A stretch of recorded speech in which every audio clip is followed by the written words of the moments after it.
एका रिलेटिव्हचा प्रवास चाललाय पुण्याहून कोल्हापूरला यायचा. कारचा काहीतरी प्रॉब्लेम झालेला होता, त्याच्यामुळे येताना शिवशाहीनी बाहेर पडलेले ते रिलेटिव्ह. रस्त्यामध्ये धोधो पाऊस आहे रस्त्यामध्ये, आणि अशामध्ये लक्षात आलं बाहेर पडल्यावर त्या शिवशाहीचा व्हायपर बंद पडलेला आहे, काचेवरती फिरत नाहीये तो व्यवस्थित. बाहेर पाऊस, व्हायपर फिरत नाहीये. आता ते व्हायपर परिवहन मंडळाने बघायला पाहिजे होता का, ते मेंटेनन्स कसा करतात, त्याच्यावर कोणाचं लक्ष आहे की नाही, ते काय परिस्थिती आहे, बाहेर पडताना हेही बघायला पाहिजे का नाही, मग मेंटेनन्स असं नको करायला. या सगळ्या विषयात मी जात नाही. सगळ्यांना आपलं सगळं माहिती आहे कशा पद्धतीच्या या सगळ्या गोष्टी चालत असतात. मला सांगायचं आहे ते वेगळं.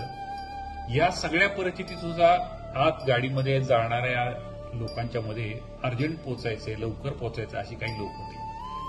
फार वेळ न घेता काही जणांनी प्रयत्न केले, पण त्यात एक समाजाची जाणीव असलेला एक जण होता. त्यानं काय केलं, ती दोरी त्या दाराला बांधली, तिथून ते बाहेर व्हायपरपर्यंत ते दोरी शोधून ती बांधली, आणि तो सगळा पराक्रम करून ड्रायव्हरने हँडल वळवला की व्हायपर असा जातोय, तो परत आपला दोरी ओढतोय, आणि कॉन्स्टंट ते काम चाललंय. आणि पुण्यापासून कोल्हापूरपर्यंत कॉन्स्टंटली ते ऑपरेशन करत तो समाजाची जाणीव असलेला, माझं या समाजाशी, या लोकांशी काहीतरी देणं आहे अशा पद्धतीचा विचार असलेला तो गृहस्थ न कंटाळता, न थकता सतत ते काम करत होता. बरं वाटलं.